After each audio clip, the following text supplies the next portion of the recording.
This episode is sponsored in part by World Relief, the Christian humanitarian organization we trust to tackle some of the world's biggest problems. In the last couple of years, increased conflict around the world, the lingering effects of COVID-19, and disasters caused by our changing climate have left millions of people in desperate situations. Our friends at World Relief, together with their monthly partners, are walking alongside the most vulnerable people every step of the way. To learn more about World Relief or say yes to joining the PATH community as a monthly partner, visit worldrelief.org/holypost. That's worldrelief.org/holypost. The problems are big. Let's tackle them together with World Relief today.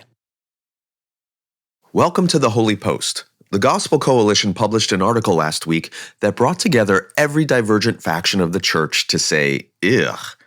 While many are discussing the troubling content of the article, today we examine what it says about the troubling state of evangelical publishing. Then, new data finds liberal teens are struggling with depression at much higher rates on average than conservative teens. What's the explanation? And Phil talks to Professor Christopher Watkin about his book, Biblical Critical Theory: How the Bible's Unfolding Story Makes Sense of Modern Life and Culture. All of that, plus Japan discovers 7,000 new islands. Before we get started, I've got a new feature to announce in which you, our listeners, get to participate. We cover a lot of topics on the Holy Post, but we never get to all of the questions that you have. I know that because I see your questions on our website or on social media. Well, our new feature is an opportunity for you to submit questions to us that we will answer for everyone. Here's how it works. Between now and March 15th, you can submit a question to us through a form on our Holy Post Instagram or Twitter accounts. Just click on the bio and you'll see the link there. You might ask about a recent episode, theology, current events, or something personal that you want to know about us. Whatever you want to know, you can ask. Then, after March 15th, if you're a Holy Post supporter, you'll get to vote on which question you think we should answer. Then by the end of the month, we'll announce the winning question and who submitted it, and we'll do a whole bonus segment on video to answer it.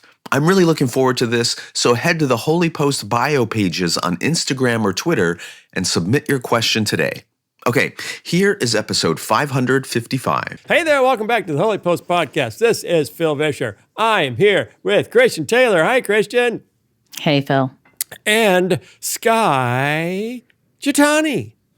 Hello. Hi, Sky. We need more dramatic ways to say your name because it's such an interesting name, like introducing Michael Jordan before the Bulls, you know, and he has something really big. Oh, sure. You're Sky right. Jitani. Or maybe not.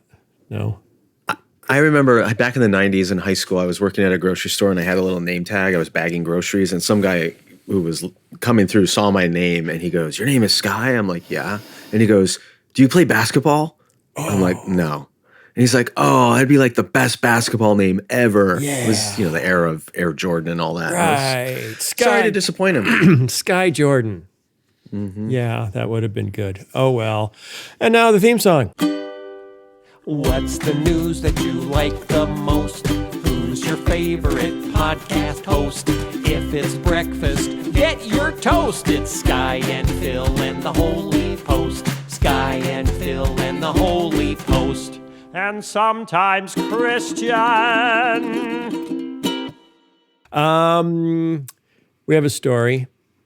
It's kind of a weird story. It's a story we haven't done much of this before. It's from our geography desk. Do you remember any stories coming in from our geography desk? I don't think have we ever done a geography story? I'm not sure that we have. Because we have an almost infinite number of desks that are staffed. And it's just like 100,000 people competing for our attention, saying, "Here, I've been working for you for a year. Would you run one of my stories?" This is the first time the guy who mans the geography desk has ever gotten a story run. Japan just found 7,000 islands it didn't know it had. Yes, you heard that right. Japan has recounted its islands and discovered it has 7,000 more than it previously thought. Digital mapping by the Geospatial Information Authority of Japan, the GSI, recently found there to be 14,125 islands in Japanese territorial waters, more than double the figure of 6,852 that had been in official use since a 1987 report by Japan's Coast Guard. So this was the first study they did by by satellite, looking down. And turns out there are twice as many Japanese islands as they thought. That's quite an oversight. Yeah, it is. It is. So what? That they were happy. What? How do you miss 7,000 islands? I can understand a couple dozen maybe if they're really small or there's tidal issues or something, but 7,000? And they used the same standard that they'd used for 40, 50 years, which is any naturally occurring land area with a circumference of at least 100 meters. So they can be pretty small. Did they grow over? No, they don't have new ones. There are no new ones. They just hadn't. The old count was very incomplete, and the new count is very complete. So Maybe they're stealing islands from some other country. I don't know. Yeah, and dragging them over, just putting them on a. Well, maybe they're just like claiming extra no. space. It specifically says they're not doing that because that would create an international conflict. Because they do have islands that they are in conflict over with China, and some they're in conflict over with South Korea, and some they're in conflict over with Russia. So, whose island is it is a geographic game that you could play for days. Do they have to now name all of these new islands? Maybe they give them numbers, or maybe they name them each after a Pokemon, because there's at least that many Pokemon. Space is pretty tight in Japan. It's a very populated country that's relatively small. Yeah. Maybe they could put little Airbnbs on each of these little islands, or little Chinese That's a good idea. cupboard hotels or something. Here's my Japanese. Here's my idea. Yeah, I don't think they're going to put Chinese hotels on the new Japanese islands, Japanese, Sky. I mean. I don't think that's going to happen. Here's my idea. They've got a huge population crisis in that their birth rate is like the lowest of any country in the world, and that their population could actually be cut in half by the end of the century because no one's having babies. So now that they have 7,000 islands they didn't know about, if you have a baby, you get an island. It's an incentive plan. Have a baby, you get an island. Is that it? Right. You do that. It's like one of those money-making ventures where you can name a star after somebody and you get a little certificate. Yeah, but this isn't a certificate. You actually get the island. It's your island. Well, I think it would depend on what is actually on the island. Like if it's just rock that's 100 meters across, I would not be interested. It's yours, but your baby can play on it. It's all free. Would they give me a boat too to get to the island? Maybe. Yeah, maybe a dinghy. And some gas to get there? Maybe. No, you have to row. So it's exercise. It's an exercise program. It's a birth rate program. This is so much fun. I don't have anything else to say about this. It makes you wonder if they did a similar survey for coastal waters of the United States, how many new places would they discover? Oh. Mm-hmm. We have a lot of coastline. We do have a lot of coastline. And if you look at a really close-up map of, Florida, there's a lot of little tiny island things that aren't connected, just dotting all over the place, Mm-hmm. Know what I mean? Mm-hmm. Know what I mean? Alaska too, Hawaii. Alaska. Oh, those have coastline too. You're right. Yes, they do. What about the Great Lakes? How many islands are in the Great Lakes? We don't know. I have no idea. Maybe 7,000? No clue. There's that weird little thing out off the coast of Chicago. It's like a lighthouse, but it's out in the middle of nowhere. Is it like a water pumping Those are the station? water intakes. Yeah. Yeah, but it's There's technically an island. Three of them. There's three of them. Well, yeah. They're even man-made, though. Man-made doesn't count. We make man-made islands all the time. I know, but it says specifically the islands that count have to be naturally formed because people are also doing that. They're making like China has been adding to coral reefs to turn them into islands so they can put a military base there and then claim this is part of our territory. Look, we have a military base there. So people are doing funky stuff. And then, the United Arab Emirates and those guys building all sorts of crazy palm tree shaped islands and stuff to bring more rich people. You excited about this story, Christian? Well, I haven't read the story, so I'm taking your word for all of it, that it is what you say it is. Okay, that's okay. Okay, we do need to talk about something that happened last week. And we're not going to talk, we have to talk about the article. But we're not. What article, Phil? But we're not going to talk about the article. Okay, well, let's don't talk about the article by talking about what the article was about. Well, somebody wrote an article. Well, where do we start? This was a wild 24-hour period. Careful, Phil. The gospel. Very careful. Yes, the Gospel Coalition published an article about. It was a book. It was an article about a section of a book. It was an excerpt. It was an excerpt. It was an excerpt from a book about Emphasis on the X. Erpt. All right, you two. We're stopping this right here. Okay. Here, right now. Okay. Now this isn't. We're not. Facts this isn't, only. This isn't going to get childish. This is not childish. It was an article that took the metaphor of Christ and his bride, the church, and applied it to a man having sex with a woman, and did so in such a way and to such extent that the entire world collectively went, "Ew." That makes me really uncomfortable. And it was universal. It was absolutely universal. It was from liberal quarters and conservative quarters. It was from Calvinists and Arminians. It was from Pentecostals and, I don't know, Jehovah's Witnesses. Like the whole world of Christianity around the globe rose up in one voice and said, that is icky and we don't like it. Now, there were also some theological criticisms saying, actually, that's not how you should use a metaphor from the Bible to take it that far in that many different directions. Other people, particularly people that are more concerned about women's roles and women's standing in the church, were concerned about the way it portrayed women and the way it put men in the role of Jesus and women in the role of the church, being passive. So there was just a whole lot of, it was amazing how it brought everyone together. It was a hot mess. Yes. And a big hot mess. It brought everyone together to hate one thing all at once. It was like the Super Bowl for evangelicalism. We all watched the same thing at the same time, and we all said, ew, that's icky. Sky, yes? Well, so my understanding is the article's now been removed from the Gospel Coalition website. Hang on. What? Hang on. I want to go through it like blow by blow. What happened? Okay. I really don't. Yeah. So the article came out. Everyone said, ew, and we're tweeting it and sending it and writing long threads in response. Here's why this is not good.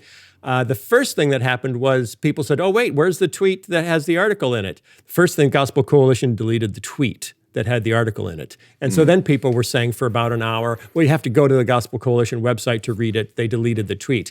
And then a little while later, the whole story was deleted off the Gospel Coalition website. It was just gone. So then people said, hey, well, I can't read the article. Where's this amazing article that has the whole world up in arms? It's gone, but it's a book, and the book is coming out, and the book was written by a pastor who is a fellow of the new Keller Center for Cultural Apologetics that was just launched like 2 weeks ago by the Gospel Coalition, or by, I don't know, I think it's by the Gospel Coalition. Off to a bang of a start. Yes, and then a couple hours later, it's announced that pastor is no longer a fellow at the Keller Center for Cultural Apologetics. So everything was just getting erased. Like the article, the tweet got erased, and the article got erased. I don't even know if the book's still going to come out. And now that was my question: is the publisher still going to release this book? Yeah, there was a lot of criticism of, okay, how many people reviewed that before they posted it and said, "Oh, it looks good."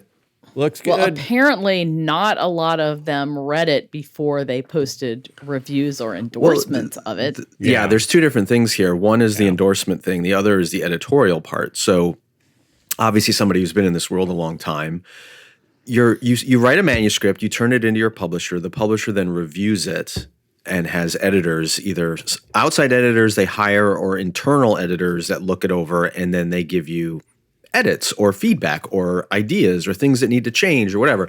Once you go through that whole process and the manuscript reaches its final approved form, then it gets sent out to people for endorsements. So, I mean, forget the endorsement piece of this book. A bunch of people had to read that manuscript from the publisher and go, yeah, this works, and then later send it out for endorsement. So there are They multiple. were probably all men who were editing this book. Maybe, but I mean, even as Phil said, even men read that article and were like, this is a problem. Yeah. Yeah. So, but then what has happened since then is we had the article, we had the backlash, we had the response, and now we're having a backlash to the backlash. And what is that all about? The backlash to the backlash is people more on the far right saying, oh, look how quickly the Gospel Coalition canceled this guy because feminist Christians complained. So, oh my word. That's a very narrow interpretation of what happened. Yeah, that's happening now. That's happening among... No doubt there were some feminist Christians who reacted negatively to that article and criticized it, but they were by no means alone. Yes. Well, the criticism has been, have you ever seen the Gospel Coalition respond this quickly and this dramatically to pushback? No, it's because they're woke. I'm sorry. This is just so eye-rolling and eye-roll inducing is what I'm trying to say. Okay. Yeah. Whatever. What's your take, Phil? Well, I'm trying to figure out what we learned, I'm trying to sing the What Have We Learned song. You sound like me. I know. Thank you. Thank you. I've learned a lot from you, Christian Taylor, and now I want to know what you think I should be asking about what I should learn from this episode. I think it's interesting. My only observation is that this whole thing happened in about 24 hours shows the impact of social media now on the church, on evangelicalism, that you can, and I mean, what if the whole thing had been a mistake? Like, what if it actually wasn't the right book or wasn't the right author? And there was such an uproar so fast, that it had pretty significant ramifications very quickly. And I think part of it is because there's now, like Christian Twitter is basically a world that illuminates the differences between people in the church. We now know, if you follow Christian Twitter, you know how many different camps there are. And you know how much dislike there is between the different camps in ways you probably wouldn't have known before unless you wouldn't even have known about the camps. Right. Unless you were an academic and you were studying the church. So there's, 5 different strains of evangelicalism, and this is what they argue about at conferences. But we don't argue at conferences anymore. We now argue on the internet, and it's like thousands of people, maybe not thousands, but a lot of people actually kind of pursue it as a hobby, internet arguing about Christianity and evangelicalism. So a lot of people have said on Twitter that they feel bad for the author because it's just like, bam, smash, you just got destroyed in 24 hours. But it is a different world that we live in where all of these, this would have been a conversation inside a publisher, should have been a conversation inside a publisher. And instead... That's the real failure here. Yeah. And instead, it was a social media conversation that just exploded.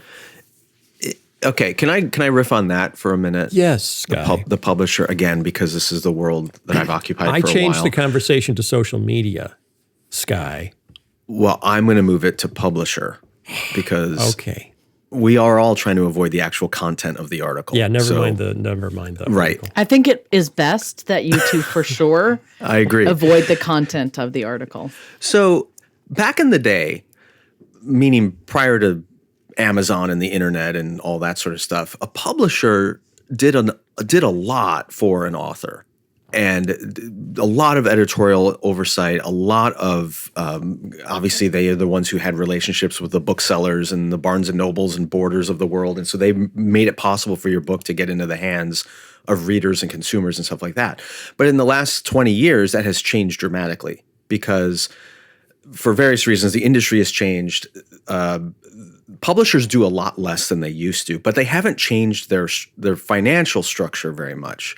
So even though they do a lot less, they still demand the same percentage of which is, if people don't realize this, publishers get about 80% of the revenue from a book, and authors maybe get 20%, depending on details. But anyway, the one reason I do feel bad for this author isn't because I agree with him in any way, but because when he signed a contract with a publisher, part of what that publisher is supposed to do is bring in expert editorial readers to review the manuscript and check the author's work, basically, and make sure that before this goes out to the public, it is covered and the arguments are clear and the writing is strong and the grammar is correct and the punctuation is there and the theological insights make sense and are credible.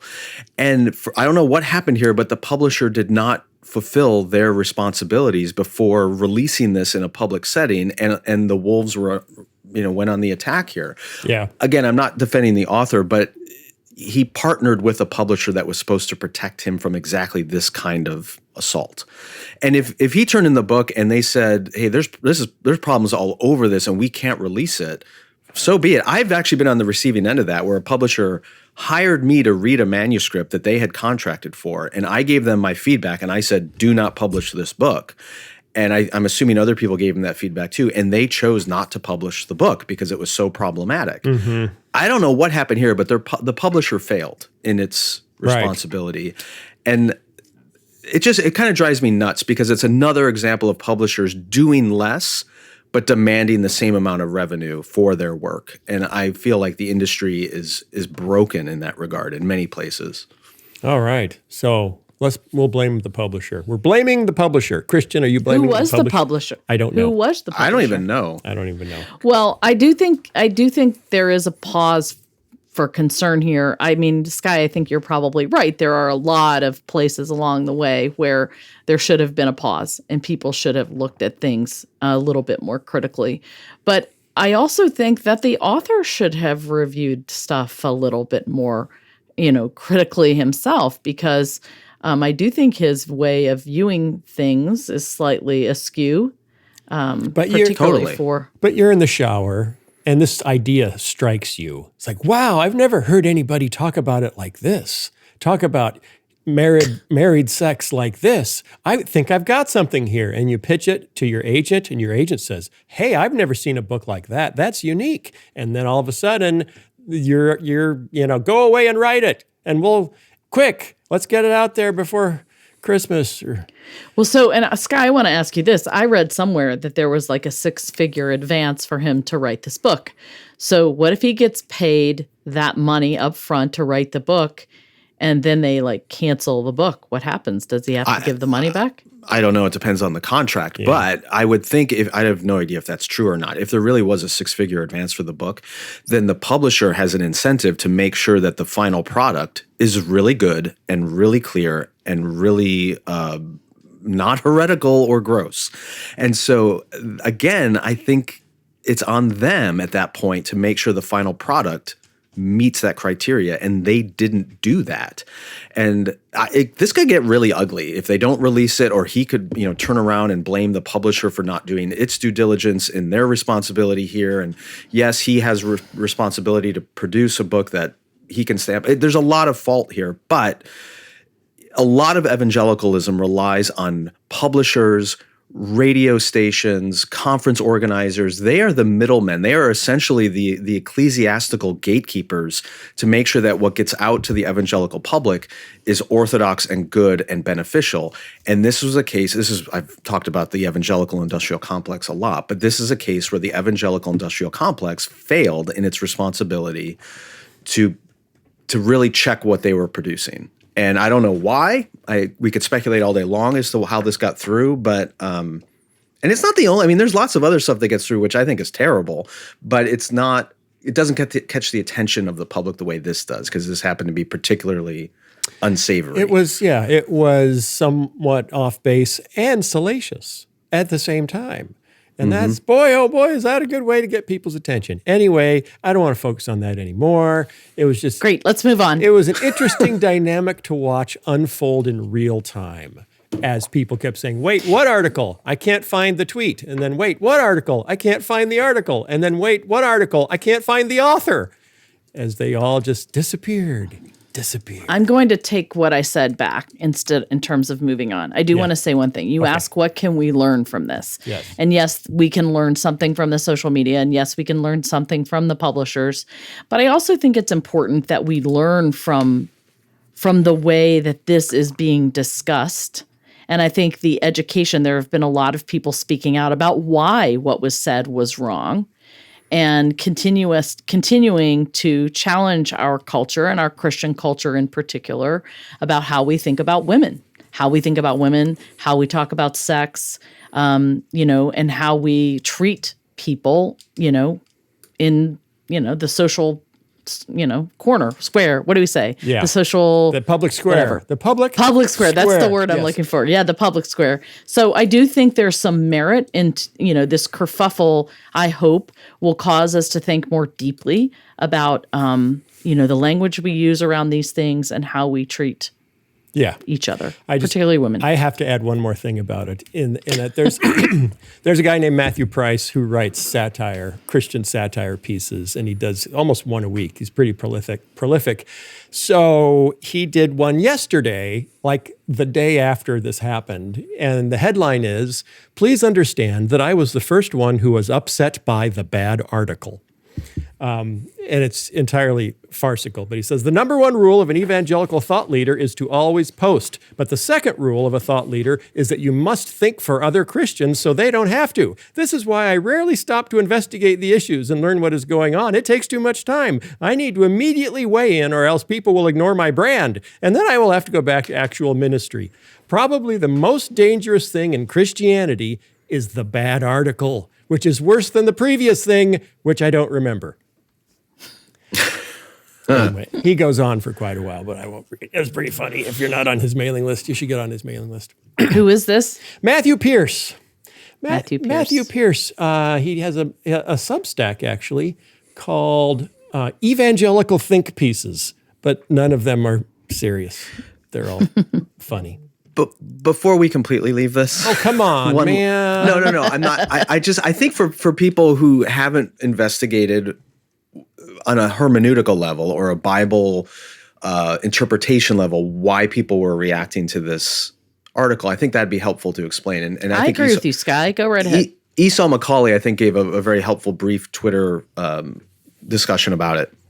Obviously, Scripture uses a ton of metaphors and analogies all the time to describe things, but that doesn't mean you can take a metaphor and apply every nuance of that thing. And he gave the example of Jesus being compared to a thief in the night. And while that is biblical and scriptural, it doesn't mean you can take every aspect of what it means to be a thief and then apply it to Jesus. It's a very narrow application in that a thief comes unexpectedly, and the text is saying Jesus too will come unexpectedly, but it doesn't mean he's going to steal things out of your house and, bring a weapon and tie you up and gag you or something like that.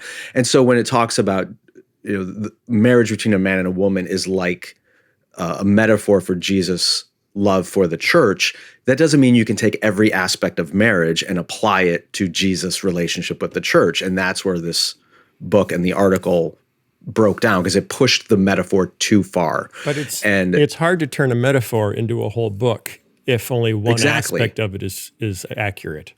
Exactly. But we do this all the time. I mean, the scripture is abused all the time when people take ideas, metaphors, images, and go way beyond what scripture reveals about it, because it's a really cool communicative. If it'll preach, if it'll sell, if it'll make an interesting article, we do it, and we don't realize we're going way beyond the bounds and authority of what scripture says. But I do want to say this. Here we go. We keep going. Sorry about that. I'm guilty. But it talks about this relationship between Christ and his church being a husband and a bride. And yes, it is a metaphor. And I do think there are helpful things there in understanding the relationship between a husband and a wife and Christ and his people, as long as you see it for what it is, which is talking about, Well, and that's, Paul says this in Ephesians 4, Christ loved himself and gave himself up for the church. So husbands ought to love your wives and serve and give yourself up for her. But that's it. It doesn't go beyond the incarnate details of consummation in a marriage. It's just way beyond the scope of what Paul's talking about there. Okay, okay, I'm moving on. Whether you guys like it or not, I know you want to talk about this for an hour, but we're not going to talk about this for an hour. Last week we talked about the mental health crisis among girls in particular, and an article came up since then that had an interesting angle on that, which was to compare the political orientations of 12th graders. Okay, so 17 and 18-year-old kids compared their stated mental health issues to their political affiliation. And what they discovered was, here's the headline of the article, "Why are young liberals so depressed?" There's a neglected dimension beyond gender in America's troubled youth. Teenage girls are suffering from extraordinarily high levels of sadness and depression. And some on the left have pushed back on the argument that it's all about social media and said it's actually about the state of the world. Like one influencer, Taylor Lorenz, said, "We're living in a late-stage capitalist hellscape during an ongoing deadly pandemic with record wealth inequality, zero social safety net, zero job security, and climate change cooking the world." So I'm sorry to laugh, but I think that's actually funny. Well, it's funny because there's truth in it. Well, it's funny because the list is completely defined by politics. That's true. yeah, okay. So breaking things down. So they went back and someone did a study, breaking things down, mental health issues or depressive symptom issues by gender and by ideology of conservative or liberal, self-described conservative or liberal. What they found is that liberal girls have the highest, have had the highest increase in depressive effect over the last 10 years. Conservative boys have had the least, but liberal boys have become more depressed than conservative girls. So it goes from, in terms of self-reported depressive effects of the last 10 years, most affected are liberal girls, second most are liberal boys, third most are conservative girls, and least affected are conservative boys. That's interesting, huh, Christian? It is interesting, but I just have to say, how many people in a senior year in high school are clear on what their politics are, or even understand them enough to understand if they're liberal or conservative? I think it's way more than when we were kids. Yes, it is. Because of all the sorting and social media helping you know who to be mad at. Because my nieces and nephews and my own kids are pretty clear about, and have been for years now. They're adults now, but been pretty clear whether they consider themselves conservative or liberal. So here's my question. Are conservative kids happier because they have a hopeful worldview? And does it have anything to do with the fact that conservative kids are probably, I would reckon, more likely to be religious? So I think that's a factor, but I don't know if it's fully explanatory. Okay, so there's one factor. Okay, so conservative kids, I think, probably have a more hopeful worldview, are probably more likely to be a part of a religious community. But here's another one. Are conservative kids happier because they've been told that all the bad news from the left is fake? So you don't have to be bothered by climate change. Because you hear people say, I'm not going to have kids. I'm not going to have kids because there isn't going to be a world in 20 years. I'm not going to have kids because Greta Thunberg said we've only got, this many years to live. And those are never conservatives with that kind of outlook on the world. I think that is also a factor, but I'm not sure it's definitive. Okay, smarty pants. What's the definitive factor then? Well, there's probably no one definitive thing, but how in the world, can I just say one thing for a little bit of humility? Yeah. How in the world can we even know? Like, we are just speculating why. Hey, we're paid this to know. Might be. We're paid to know, Christian. Let's have a little bit of humility. Maybe hey, this could be a reason, perhaps. Yeah, I think, but when you look at cultural discourse, there's certainly a lot of gloom and doom on the political left about whether it's climate change or racism and injustice and wealth inequality, and you go on down the list. But there's a lot of gloom and doom on the right. There's a ton of it, right? Mm-hmm. So I don't think you can just say one side is optimistic and one side is pessimistic. I think everyone's pessimistic. Okay. Why don't you see depends on what you're pessimistic about. Exactly. I have another So approach. I don't think that's the clear reason. I have another angle on this. Okay, guys. Keep coming, Phil. Because they don't come to us for us to not know things. They come to us to know things, so we have to pretend that we know things. They say that there's a direct connection between depression and catastrophizing. If you are depressed or if you are hopeless, I don't know which comes first. You catastrophize and then you get depressed, or you're depressed and then you catastrophize. But anyway, there are catastrophe narratives on both sides of the aisle, of the political spectrum. So here's the catastrophe narrative, and would this make a difference? The liberal catastrophe narrative that I see in America is the world is in crisis and conservatives won't let us do anything about it. We're all doomed. Okay? So that's kind of a hopeless catastrophe. The conservative side is liberals have taken over all the key institutions and are now steering our society into disaster. Let's get them. That leaves with conservatives with like a cause. I think conservatives are more inspired by a fight. I'm not sure that explains it either, because when I see what more progressive young people are doing, they have causes all over the place. Yeah. There's the LGBT cause, there's the Me Too cause, there's the the Black Lives Matter cause. There's a lot of causes on the left. But what we're talking about is a spike in depression just in the last 5 or 6 years. So I know. I still think we haven't really talked about one critical component of all this. I mean, Sky, I was going to ask you, why don't you elucidate what you do think is a contributing factor? Okay. And I credit this to Jonathan Haidt, who we cite all the time on this podcast. And I would don't love to have say on. social media. No. love It's to not. have It's him on not. too. No. It's not social media.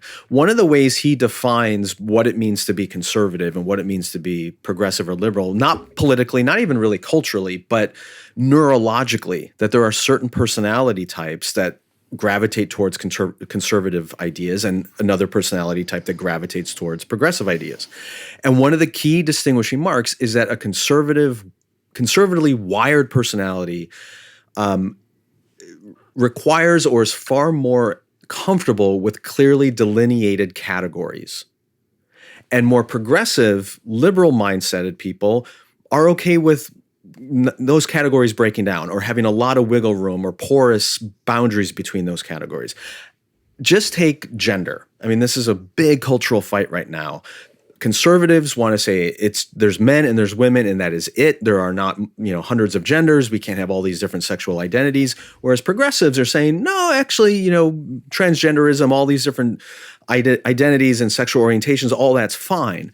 And I think what we're missing in all this is natural human development, especially with young people. You have to go through a stage where you see the world in clear categories in order to develop a healthy understanding of the world. And then as we grow older, we begin to recognize the complications and some of the gray in those categories.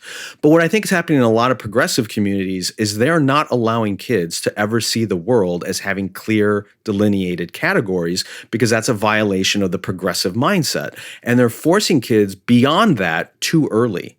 And they're making younger kids, teenagers, exist and develop in a world of constant gray, where you're not allowed to see delineated, clear categories, and it's causing a lot of anxiety. And children especially need environments where they're secure, where they think they have an understanding of the world, they get how it operates, it makes them feel safe and at peace. And especially in progressive communities, that is seen as anathema.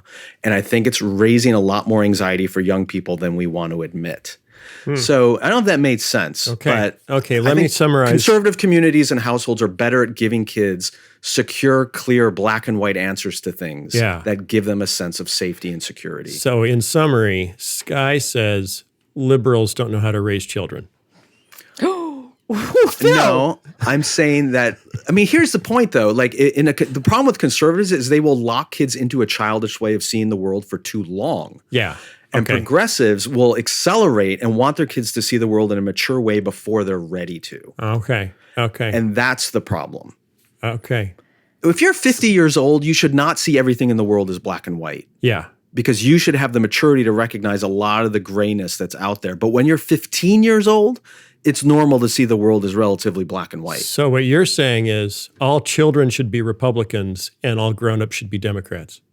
No, I think everyone needs to go through the stages of development and reach a healthy maturity and recognize the world is full of things which are black and white and things which are gray. Okay.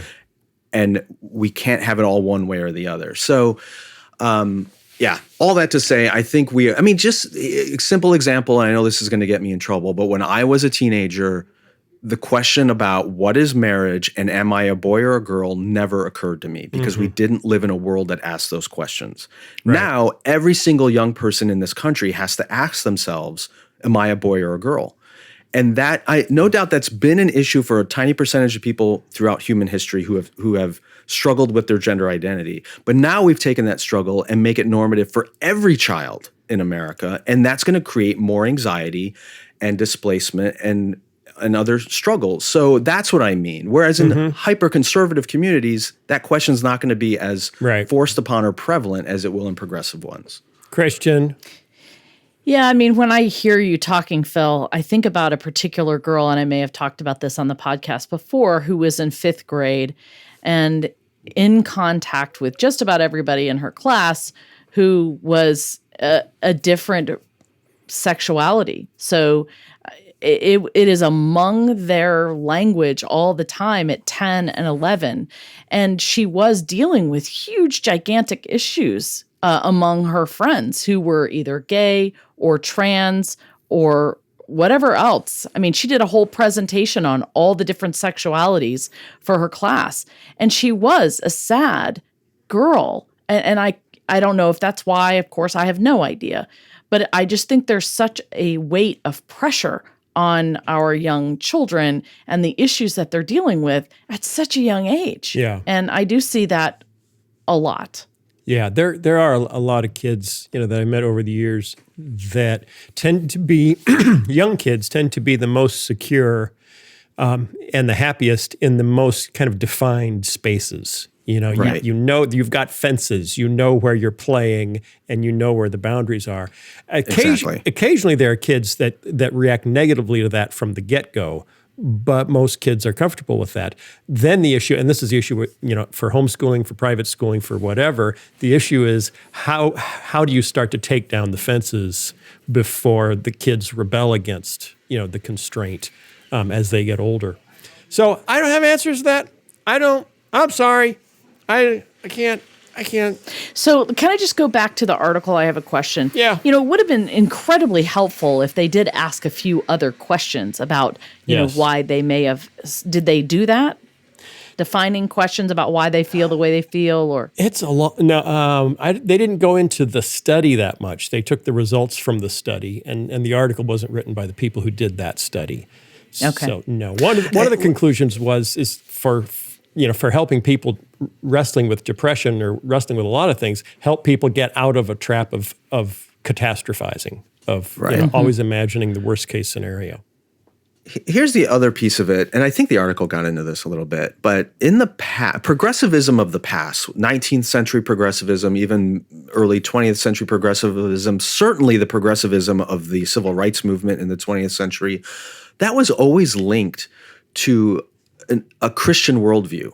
It was linked to a belief that whatever momentary struggles we are facing, as Martin Luther King said, the arc of history is long, but it bends toward justice. It was this sense of whatever our struggle is, we know the ultimate outcome because it is in God's hands, is going to be just and good and right.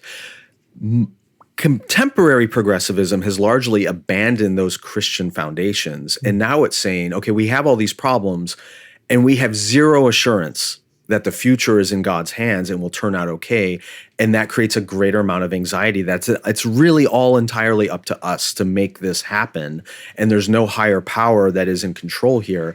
That is anxiety inducing as well. And not helpful, I think, to the progressive causes. And I've been wanting to write about this. As I recently read Carl Henry's classic 1947 book, The Uneasy Conscience of Fundamentalism, which is talking about how fundamentalist Christians, which he considered himself, in that stream, abandoned the social implications of the gospel because the social aspects of the gospel were now more associated with the modernist theology that had abandoned the supernatural, that had abandoned the redemption. So there was this conflict between wanting to improve the world with a redemptive message of Christ versus wanting to just try to create utopia, on Earth through civil engineering and social engineering.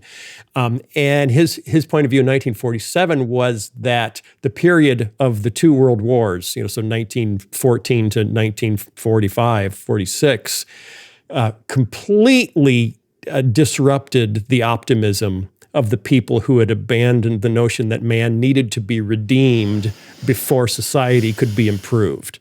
And it destabilized the idea of progress from a secular point of view. And that's why Henry saw post-World War II as a window of opportunity to reintroduce an evangelical message, a redemptive faith, as a way to address social concern as well as individual sin.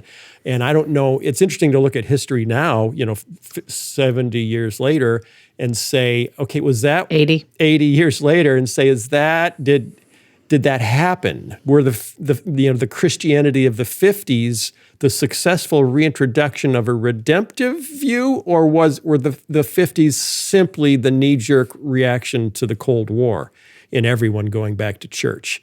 And then since then, what would Henry say if he was writing today, I guess is the question. He lived until, when did he die? Around 90? Mm-hmm. He lived he lived, I wonder what he was writing when he died. I'll look it up. Look it up, because I think it's fascinating how we still see today an attempt among the secular left to try to find a path to utopia that doesn't go through Jesus. That doesn't go through the divine. When did he die? He died in 2003. Oh, wow. He was 90. What was he writing at that point? We should look that up. So, and then the people who had the most confidence in the redemptive message of the gospel were the ones who were also focusing entirely on individual sin. Like don't drink, don't smoke, don't chew, don't go with girls that do. Then wait for Jesus. So how do is it too late to put that back together? Is it too late to seek improvement in the world through the redemptive message of the gospel without being called woke and canceled or have your articles deleted from the Gospel Coalition website? We're in a tough position. Well, so I do want to leave with this thought. Oh, good. What I think we can learn from here is the importance of giving our kids a hope for a future, a bright hope. Whether we're conservatives or liberals, our kids need to understand that life is good. It is beautiful. There are wonderful people in the world. Good things are happening. And ultimately, there is a God that loves them and that will provide and care for them. We need to paint that beautiful future here on earth as well as what is to come. Super important for us to nurture our kids that way, I think. Yeah. And I do the interview this week with a guy named Christopher Watkin, who wrote a book that's kind of on this topic, because his goal is not like apologetics to argue that Christianity is true, but to argue for why you should want it to be. In other words, why is it desirable that it is true? What difference does it make?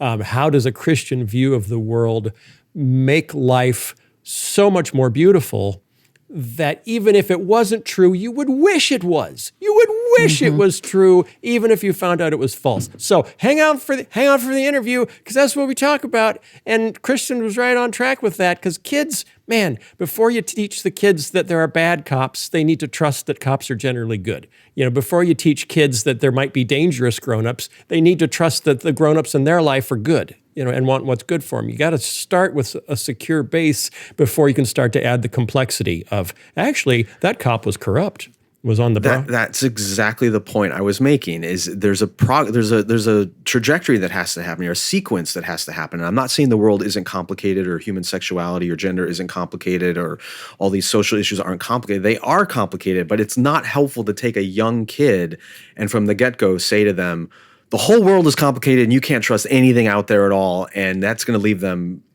drowning rather than secure. And at the end of the day, Johnny, you're really not going to make much of a difference. Right. That's, not a great way to start a life. Very nihilistic. No. Yes. Yes. All right, everybody. Thanks for coming in. Patreon supporters, thanks for supporting us. Got a great interview with Christopher Watkin. Hang out for it. Hopefully you'll like it. And we will see y'all next week. Bye. Bye, everybody.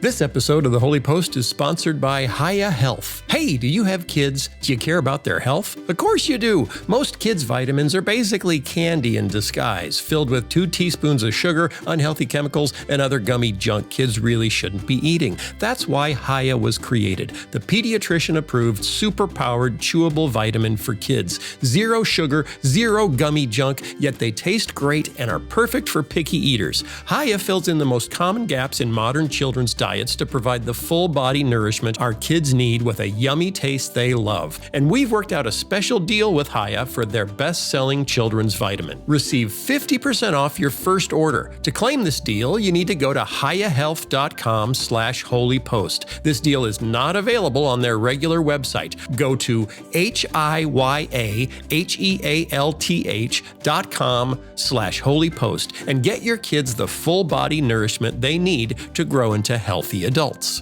And thanks to Hiya Health for sponsoring this episode. Our guest today is Christopher Watkin, a British scholar living and teaching in Australia, whose area of expertise is French philosophy, with a particular focus on the intersection of theology, philosophy, and culture. Certain French philosophers have become well known recently as the originators of the critical theory movement, a movement that has spawned the development of controversial academic disciplines like gender theory, queer theory, and critical race theory. The goal of critical theory is to expose the hidden structures beneath the surface of a culture, typically Western culture, in order to diagnose inequities and address them. Watkins is conversant in critical theory, but believes the best lens through which we can understand and address culture is actually the Bible, and that Christian thinkers have been doing just that since Augustine's City of God. Adding to this tradition, Watkins' new book is entitled Biblical Critical Theory: How the Bible's Unfolding Story Makes Sense of Modern Culture. He's a really smart dude, and our conversation is fascinating. And for our Patreon supporters, we have a bonus interview where I ask Watkin for his opinion on the modern-day Christian nationalist movement and how it compares and contrasts to the Christendom of the classic British Empire. Here's my conversation with Christopher Watkin. Hey, it's Phil. I'm back with our guest, Christopher Watkin. Christopher Watkin, hang on, Chris, I have to read your bio, and it's very long and also impressive. Christopher Watkin is an Australian Research Council Future Fellow and Associate Professor of European Languages at Monash. Is it Monash? Monash? It is Monash, yes. Monash University in Melbourne, Australia. He's written books with titles like Phenomenology or Deconstruction and Difficult Atheism and French Philosophy Today. Boy, that sounds fun. I know you think it's fun. So I'm just not French philosophy. Is that just one book on French philosophy today, or is that like a quarterly or a journal? It could be, couldn't it? That was just the one. Just the one. Okay. He also writes books about the relationship between theology, philosophy, and culture, and that is why we're talking to him today. He is, and one more thing, which I have no idea what this means, he's currently the chief investigator for a project entitled Rewriting the Social Contract: Technology, Ecology, and Extremism. Okay, so before we go anywhere with the book we're talking about today, what is an Australian Research Council Future Fellow? It's someone who has been very fortunate to receive a 4-year research grant.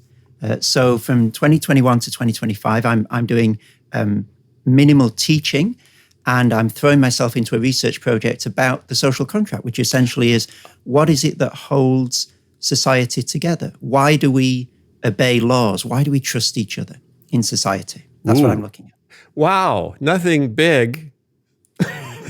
So, it's 4 years, so I've got to keep myself busy. You have 4 years. Now, is that something where, there's, I assume, are there competing views about what holds society together, or is there a universal, most people generally agree that it's, tacos or something. What is there a prevalent view for what holds society together?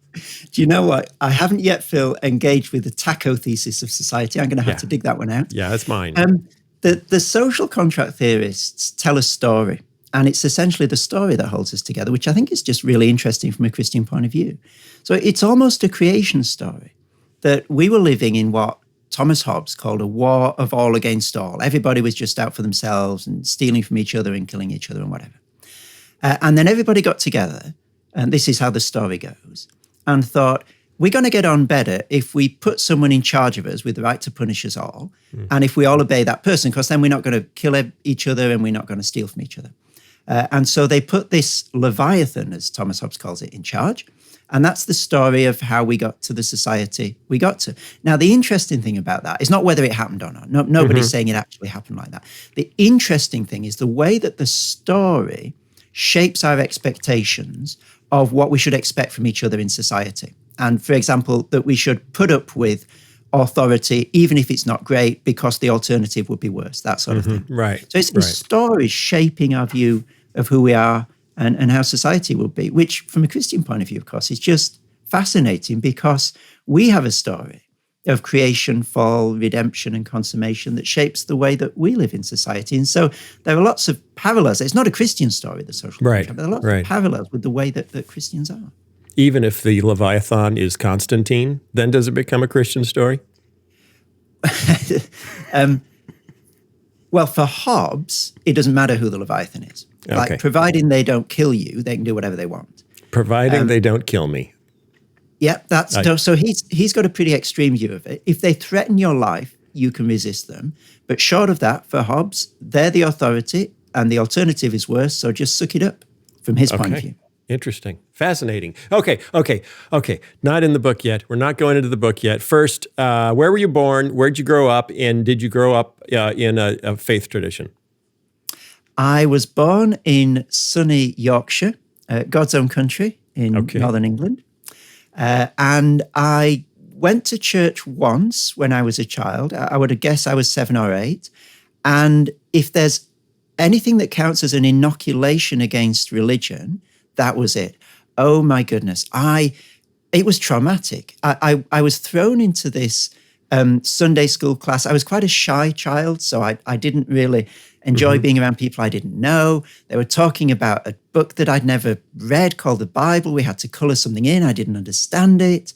I ended up with a library book, and I didn't even dare to take it back the next week. It was horrific. So my only experience of organized religion as a child was one that would have put me off it for life were it not for God's grace.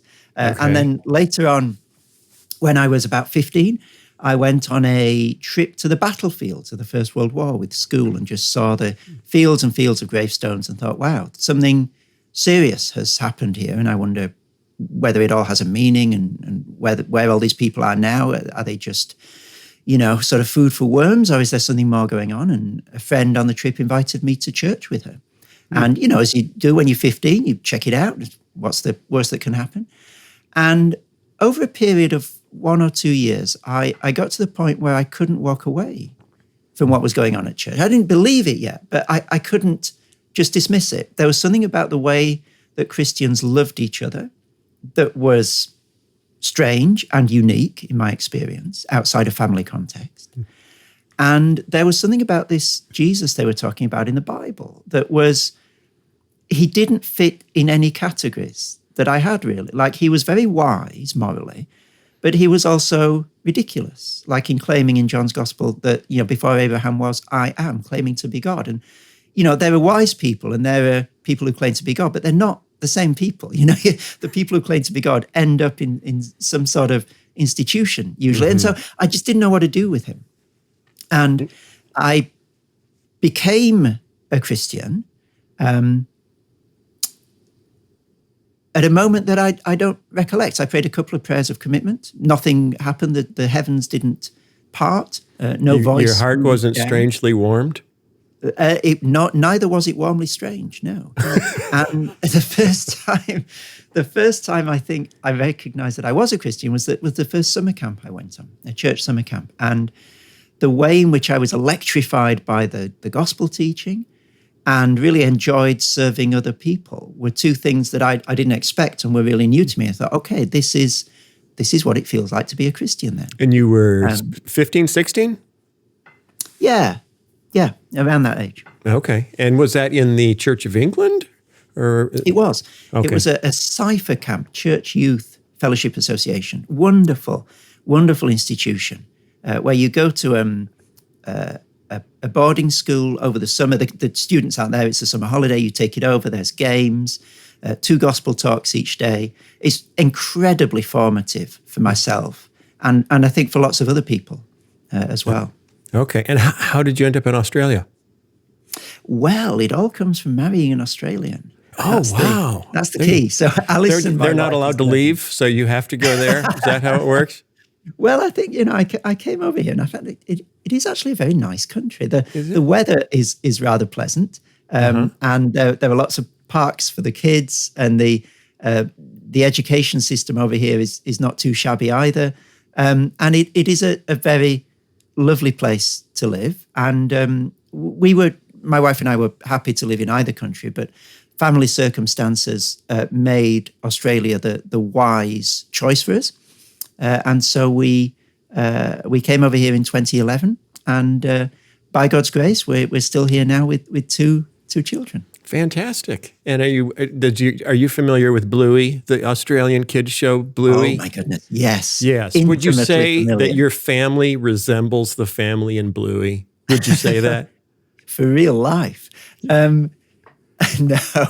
I couldn't hold a candle to. You're not that creatively to playful. Bluey's father. Oh my goodness, he is the model father, isn't he? Yeah. No, I fall far short, Phil. I'm afraid. Yeah, I actually saw there's been so much praise for Bluey. I actually saw my first article critiquing the high bar set for creative parenting. It's like, come on, man.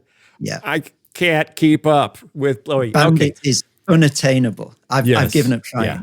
We are not here to talk about Bluey, though it is my favorite kids show, and my granddaughter's favorite kids show. So Christopher Watkin has a book out. It is called Biblical Critical Theory: How the Bible's Unfolding Story Makes Sense of Modern Culture. Okay. You're also really into like French philosophy and stuff. Can you like French philosophy and be a Christian? Is that allowed? Well, I guess I'm living proof that something like that is possible. I think more seriously that as Christians, we can look out on the whole of culture and know 2 things about it. First of all, that there's going to be some echo of God's good creation in there, however twisted, however shadowy it is. But also that there's going to be some echo and some reality of the fall and of sin in everything. So nothing is pure and perfect and fantastic 100% in culture. And nothing is utterly 100% sinful, because only God is good, as Jesus said, and no part of culture is God. And only the devil is utterly and unremittingly and exhaustively evil. And so you can come to French philosophy or Anglophone, any philosophy at all, as a Christian, and expect there to be something there that echoes God's goodness, and also expect something to be there. That is twisted. Has the study of philosophy, would you say it's deepened your faith in any way? Or are you now just hanging on to your faith by your fingernails because, all the Marxists are trying to pull you down? Certainly not the latter. I have friends whose faith has really been shaken by studying philosophy, and it really grieves me, and I've tried to walk with them in that. So I know that it can do that. My own personal testimony is that it's never really been a threat. In fact, it's sort of strengthened my faith. I think the thing for me is that a little knowledge is a dangerous thing. So you look at these philosophies from a distance, you think, my goodness, they must have bulletproof arguments against Christianity, and that's really scary, and I just want to stay away from it. But then you actually get really close and you read them carefully, and you see that there are gaps and there are assumptions and there are jumps that they make. And it actually compares really quite disfavorably to the Bible, which doesn't make the same jump. So I think the closer I've got to the philosophy, the more encouraged I've been that a biblical view of the world really is robust and rich and nuanced and supple in a way that that views of the world outside the Bible, I think, find it really hard to achieve. Okay. All right. Let's jump in. What is critical theory? Obviously, we've all started hearing about critical theory in the last roughly 3 years. And for Christians particularly, for conservative American Christians particularly, what we know about critical theory is that it's evil and we have to resist it and we have to throw it out. And because all we need is the Bible. Sola scriptura, no sociology, no philosophy, no critical theory. Okay, so you'd agree with everything I've said so far, right? Let me rephrase that in my own words. Okay. Okay. What is critical theory in a way that my granddaughter could understand? How old is your granddaughter? Oh well, she's 6. So okay. Wait till she's 10. Okay, 10-year-old. There are two senses of critical theory. There's a big sense and a little sense. The little sense is the one that we're all familiar with today, critical race theory, that sort of thing. But that's part of a much bigger set of ideas. And if we only focus on the little sense, we don't really understand what's going on. The bigger sense is that critical theory is a part of a long tradition of trying to look at society from a view outside it and say what's wrong with it and say what needs to get better. Now that is really hard to do if you're not a Christian. Because being a Christian allows you to say the way that things are at the moment, the society in which we live, isn't everything. There's a bigger reality. There's a story of creation and fall and redemption and consummation that actually our contemporary culture fits within. And that big Christian story makes sense of it. And we can critique culture from a position that draws on God being outside of culture. And we can say there are some things that are good and that are evil, and they're not necessarily what culture's decided because God is not part of culture. What critical theory does is it tries to do the same thing, but without God. So it tries to find a position from which to critique the way things are and to say, this is good, this is bad, this needs changing. Now, the problem is that if this world is all that there is, it's actually quite hard to find that position. Like, where are you going to critique the status quo from if the status quo is everything that there is? And so the member of the Frankfurt School, which is a particular type of critical theory in the early 20th century, a guy in that particular movement called Theodor Adorno says in one of his books, we need a standpoint of redemption. Now, he's not a Christian, but he's reaching for that theological language because he realizes that if you can't find somewhere outside society to critique it from, like Christian redemption, then you can't say anything meaningful to critique it. And so that bigger sense of critical theory, I think, puts Christians right at the center of what it is to critique a society. And if you look back in the history of our tradition, the first time anyone does this really well, the beginning of critical theory, if you like, is Augustine's City of God, where he takes late Roman society, he stands outside it from a biblical point of view, and he just mercilessly critiques the whole thing. And he says, look, this is where its tensions are, this is what it's getting wrong, this is how it ought to change. And so critical theory in that sense is a fundamentally theological enterprise. You can try and do it without theology, but it's actually much harder. And so I don't think that it's something that Christians should be scared of, or to think that we ought to oppose in all its complexity, precisely because it is something that Christianity predisposes you really well to do. Now, then you get to the sense of the particular types of critical theory that are circulating in society at the moment. And I think you get two Christian reactions to them, one of which you've mentioned, which is, we just need to oppose this tooth and nail. Everything in this is wrong. It's a fight to the death between the Bible and this. But then you get another group of Christians, different type of Christianity, if you like, different flavor of Christianity, who sort of just swallow this whole and say, we need to remake the church in the image of these critical theories, or the church will die. And both of those positions, I think, sell the Bible short.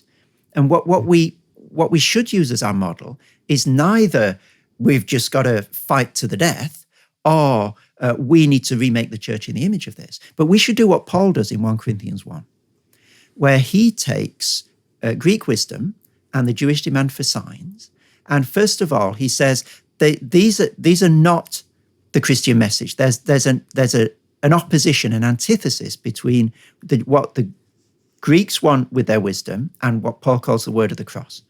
And at that point, the people who say we need to fight critical theory are cheering from the stands. Paul is our guy. There's this opposition. The word of the cross is foolishness to the Greeks. Yes. But then a couple of verses later, he also says the foolishness of God is wiser than human wisdom. So he's comparing these two things on a scale of wisdom. And he's saying Greek wisdom is down here at the bottom of the scale. But actually God's foolishness is right up here at the top of the scale. It's wiser than human wisdom. And at that point, the people who say, the gospel is the fulfillment of everything critical theory wants are cheering from the stands. And what Paul shows us is a way to engage with things like critical theory that shows that, no, this isn't the gospel. There is an antithesis. There is an opposition between this and the gospel. But also, the gospel fulfills the things that this ideology is searching for, not in the ways that it thinks it's going to get fulfilled. It's foolishness to the Greeks, but nevertheless, there is an ultimate fulfillment in there. And that's a really difficult position to hold. Yeah. It's quite awkward, but Paul shows us how to do it in 1 Corinthians 1. Okay. Tim Keller is a big fan of the book. He wrote the foreword. He describes this as a book I've been eagerly anticipating for years. And in his foreword, he says, critical theory aims to make visible the deep structures of a culture in order to expose and change them. And then he does a little introduction to some of the higher theories that have developed, particularly since the 1990s.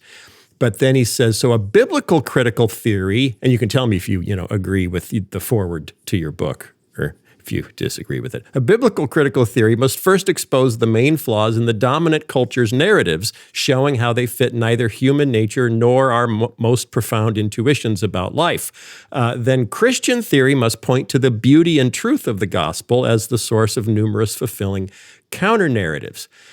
And you say that that's basically what Augustine was doing in the City of God. Can you, because that work is in two sections, right? What are the two sections of the City of God, and how is that a model for what you're trying to do in this book? Yeah, thank you. The first half of the City of God looks over all the different aspects of Roman culture. So over 11 chapters, I think it is, Augustine looks at Roman games and the Colosseum. He looks at their spiritual life. He looks at their politics. He just looks at the whole thing. And the beauty of that is that you can see how a culture is a whole ecosystem, how everything fits together and everything relies on everything else. And what that prevents him from doing is sort of being like a SWAT team that parachutes into a culture just to deal with one local issue and then airlifts itself out and thinks that everything else is fine. And that's one of our dangers with critical theory, for example. We think if we neutralize this one thing, then everything else is okay. But no, cultures are an ecosystem. They for rely... example, that depending on the critical theory, that might be if we can just neutralize racism, or if we can just neutralize, misogyny. I mean, is that sort of the way we try to fix society? I think we do tend to focus on particular things within society and treat them as sort of the bogeyman. And forget the bigger picture. And what Augustine reminds us of is that unless you understand the bigger picture, you can't see what makes these particular things within a culture plausible and viable for the people who believe them. And therefore, you've got to deal with the whole thing. And that's the first half of the City of God. The second half of the City of God, he tells the whole story of the Bible. He begins before the creation of the world with the angels, and he ends up after the final judgment with the new heavens and the new earth. And the brilliance of that is that by bringing the whole of the biblical narrative to bear on critiquing late Roman culture, he gives himself so many biblical tools, and he avoids narrowly sort of trying to funnel the whole of his cultural critique through one doctrine. So again, Christians can sometimes today either so major on the doctrine of creation when we're looking at culture that we downplay sinfulness and the need for redemption. And there are certain approaches to culture that do that. But then the flip side of that is that we can so hammer sinfulness that you lose the idea of redemption or the beauty of creation. And so telling the whole story allows you to give a balanced biblical response to a particular culture, rather than just seeing it through the lens of sin or just seeing it through the lens of creation. Okay, but now it takes you 600 pages to do this. That's kind of a lot of pages. Do you see people? I feel I had to cut it down. I bet you did. I'm afraid you. That's probably true. Do you see this as a book that people would like sit down and read straight through, or as more of a resource guide where you say, how does this aspect of theology or this part of the biblical story lay across how we view our culture? It's a really interesting question. I guess there are different things that you get out of reading it different ways.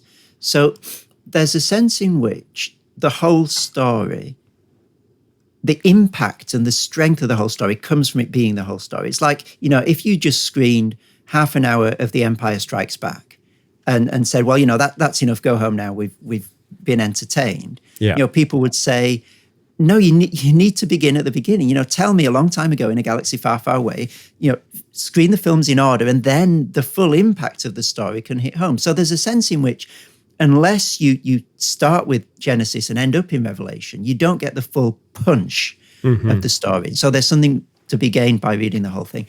But I've had pastors talking to me saying, this particular chapter was helpful in writing a sermon on this passage or this book of the Bible. And so I think it is the sort of thing that you can dip into and gain particular sort of insights or ways of looking at the world from. But I think eventually you'd probably want to look at the whole thing, because the power of stories is in the shape of the whole story. Right, the meta narrative. You say at one point that another name for the book could have been The Bible. So what? And I thought that was interesting. You say the book does not try to explain and defend the Bible to the culture. It seeks to analyze and critique the culture through the Bible. So what's the difference between, just a book of apologetics, here's why you should believe the Bible, and what you're trying to do here? I think apologetics has tended to defend a Christian view against people who are trying to pull it down and say, no, it does make sense for these reasons, which is an incredibly valuable thing to do. And I'm not sort of trying to do that down in the slightest, but I'm doing something different, which I think is also an important thing to do, which is to say, just assuming for a moment that the Bible is correct in what it says, that those questions have been answered, what does the world look like then? What sort of people are we? And what sort of things can we expect in the world? And I think that's important both for Christians and non-Christians. It's important for Christians because it's in following through, a biblical idea of what a human being is. What does that mean for the way in which I love my family, that I engage with my church? What does it mean for what I do on Monday morning when I rock up at work?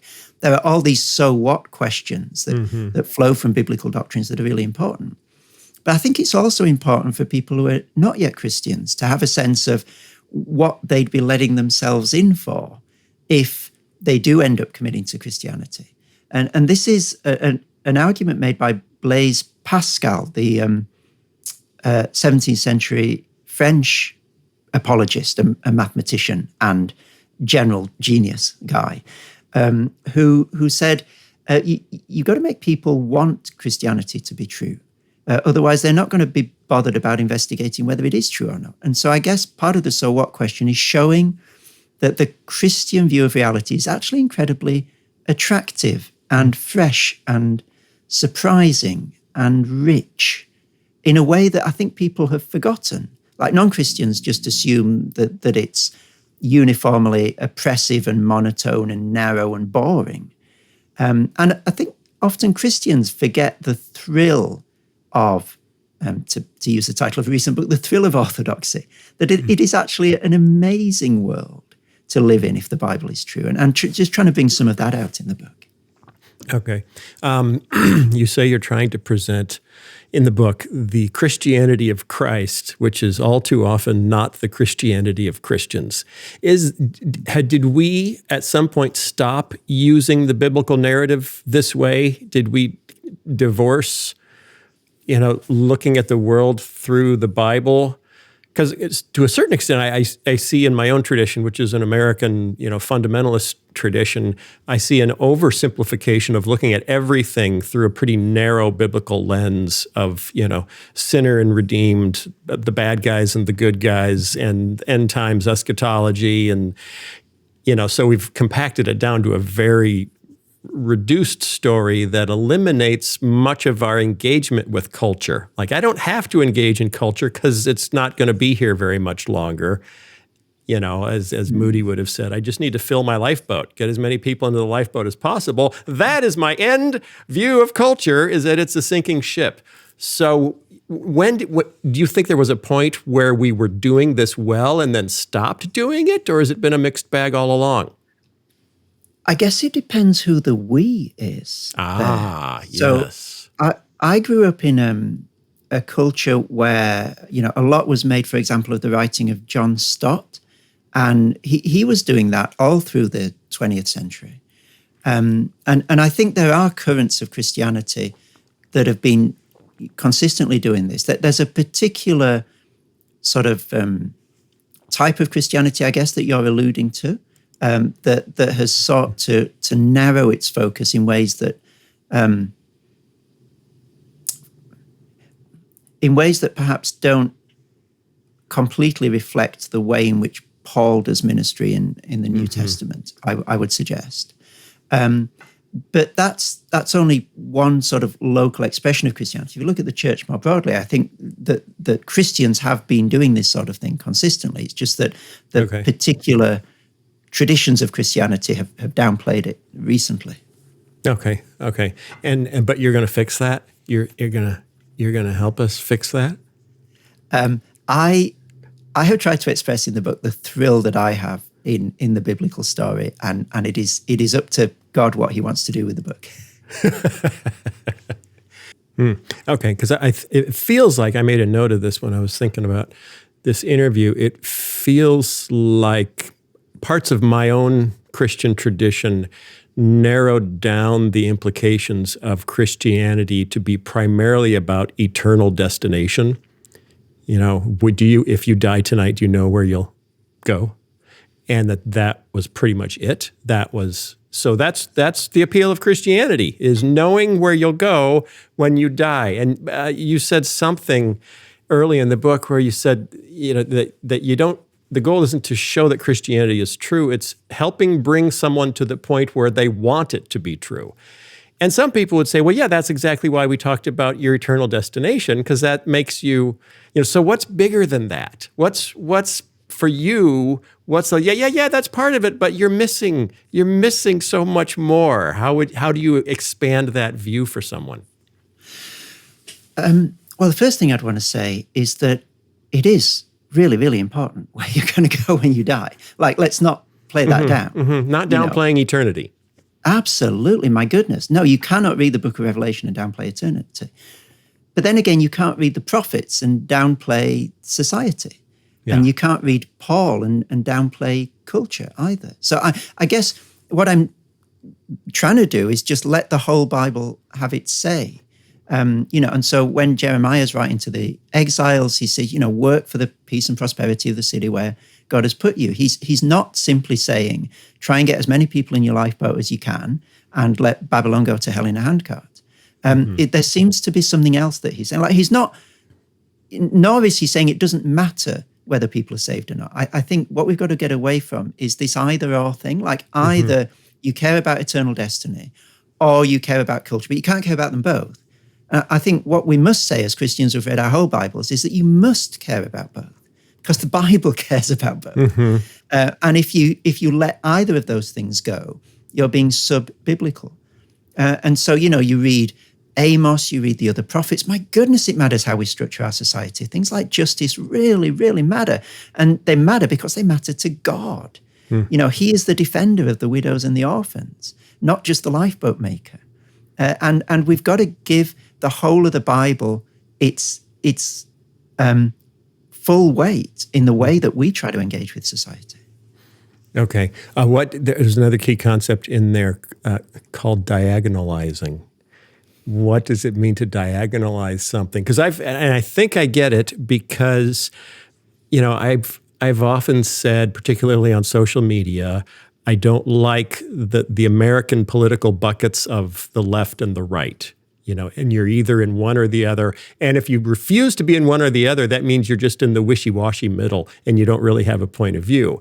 And, I don't know if it was Keller that I heard first use that term, diagonalize, but it's different than just being like averaging the two poles. So can you explain that and then give us like just one good example? Because it comes up in your book a lot. There's even graphics of diagonalizing different concepts. So give us one that people can take home and kind of say, I think I get it. Ah.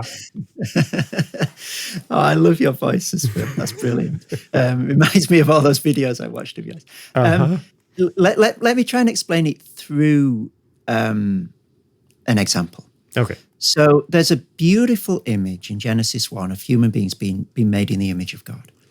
And there are two aspects to that. There's a great dignity and there's a humbling.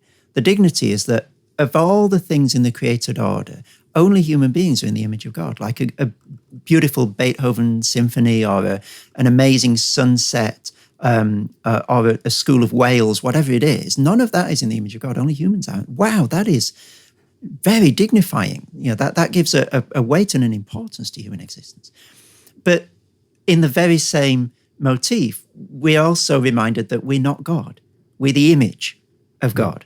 We're reliant on one who is greater than us. We get our worth not in a primary way, but by being the image of God. And that's humbling.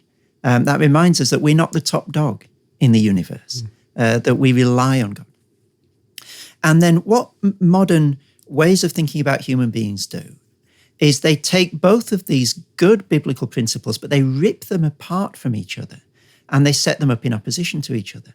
So the idea that we're not the top dog, that the humbling in the image of God sort of gets expressed in modern anthropologies by people saying things like, we're only machines. We're just complex machines. And we shouldn't kid ourselves or anything more. Or we're just like all the other animals. And they're trying to reach for something biblical, like we're created on the same day as the other animals. That's not utterly ridiculous. But if that's all you say about human beings, then it becomes twisted and distorted and just false. But there's another branch of modern anthropology that just focuses on human dignity and specialness and sort of presents us as these gods, really, who define reality for ourselves, your world, you do you, define identity for ourselves, define what's good and evil for ourselves. No one has the right to tell you the meaning of your existence. You've got to find that out for yourself. Well, traditionally, those are all the things that God does. So you're taking these godlike characteristics and you're putting them on human beings and say, you do reality, you do identity, you do good and evil. And then you end up with these two weirdly juxtaposed ideas. So you're just a machine. Oh, and by the way, you're a universe-defining God. Now, go and live your life in peace and harmony, trying to juggle those two things together. And you can't. It's psychologically incredibly burdensome. You can see how that would give rise to huge anxiety and stress and so forth. I can't figure that. I'm a machine and I'm a God. Like, what do I do with that? And to diagonalize that opposition is not, and I really appreciated the way you put the question, is not to split the difference. It's not to say, okay, then, well, let's say we're half machines and we're half gods and everybody can go home happy. No, that's ridiculous. It doesn't even make sense.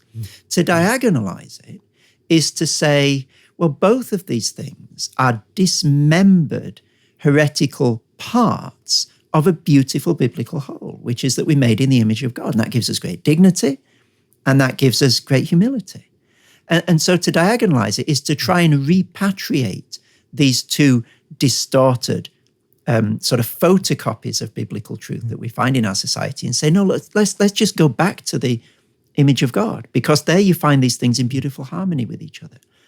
And so diagonalizing isn't what some people have called a third way, as if the dichotomy comes first. You're a machine, you're a God, and then Christians come along and say, "Oh, we got to do something with this dichotomy. Let's try and split the difference and meet in the middle." You're a God machine.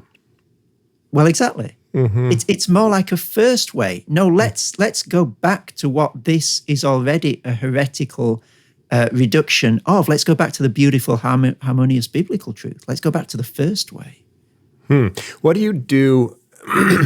I take it that's a pattern that you can find over and over again where a biblical truth has been, in your terms, dismembered and then, distorted and forced into a different secular view or, quasi-religious view that isn't biblical.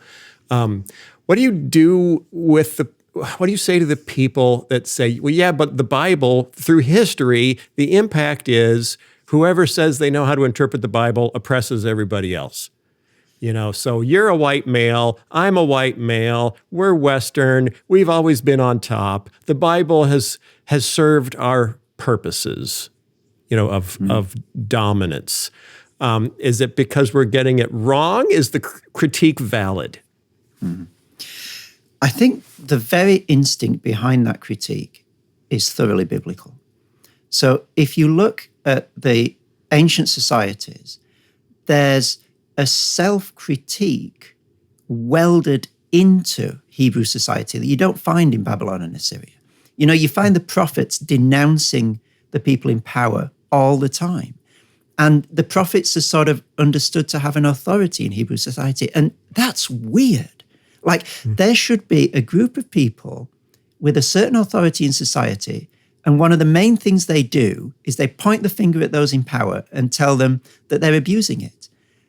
That is not a universal thing that happens in ancient societies. And then you get Jesus just ripping shreds off the Pharisees, those in power. And so as Christians, we should expect, I think, power to be corrupted and abused by those in it. And if we're taking the Bible seriously, if we have any position of authority and power ourselves, we should be very wary of how we exercise that. And we should expect us to be misunderstanding and abusing it in some ways and praying daily that God would show that to us. And I think one of the great blessings of Christianity is that not all Christians, and in fact today not most Christians, are white and Western. And the whole body of Christ working together can see things in particular cultural flavors of Christianity that are people within that culture are blind to. So we as white, Western Christians need the African church and need their insights into Scripture and their godliness and the ways in which they might be able to see things that we can't, in the same way that there are ways in which we can ourselves bless the African church. And that's just one example. So you need different people with different perspectives in order to get the riches out of the Bible that any one perspective is only going to be able to do partially. That doesn't mean that it's all culturally relative and that the Bible can mean whatever you want it to mean. It means that different people with different backgrounds can see things that were there in the Bible all along, but that other people from different backgrounds just didn't see because they weren't sensitive to it, or they didn't have eyes to see it, or their culture was blinding them to it. Okay. And do you feel like, what's your overall goal for the book? We have to wrap up. We're running out of time. But is it to be able to take cultural blinders off and use the Bible, in a forensic way on our own biases? I want to get people excited about the Bible by God's grace. The biblical story is just an electrifying framework for understanding ourselves and society and the world. And the God of the Bible is just delicious in the way that he overturns so many of our cultural expectations. And he's just beautiful. And I'd love some of that to come across in the book. And I'd love the book to help Christians to feel that they can be on the front foot publicly. It seems that whenever Christians pop up in the media these days, we're being beaten over the head with a stick for something or other. And sometimes that's actually warranted. When Christians have behaved really badly, it's right that that's called out. Absolutely. But it's also a real shame that the vision and the richness of the biblical view of the world doesn't get a voice in public, because it does have things to contribute to contemporary debates that aren't covered elsewhere. And it is fresh and surprising to secular ears who have forgotten it, and often surprising to Christians as well once we dig into the Bible. Right. So I'd love that positive vision to be Christians to find a way of articulating that positively. Whoa. Okay. I'm all for that. I could go for that. Hey, listeners, if you could go for that too. My guest is Christopher Watkin. The book is Biblical Critical Theory, How the Bible's Unfolding Story Makes Sense of Modern Culture. Christopher, can you hang out for like 10 more minutes for a bonus interview for our Patreon supporters? I would love to do that, Phil. Okay. I want to talk to you about your view, given your background and all your research of the current wave of Christian nationalism in America. Okay. Well, I'll try. Patreon supporters, hang around for that. Everybody else, we will see you next week. Thank you. Thank you very much, Christopher. The Holy Post Podcast is a production of Holy Post Media. Help us create more thoughtful Christian media by supporting us at patreon.com/Holy Post. Also, be sure to leave a review on iTunes so more people can discover thoughtful Christian commentary, plus ukulele, and occasional butt news. Visit holypost.com for show notes, news stories, Holy Post merchandise, and much more.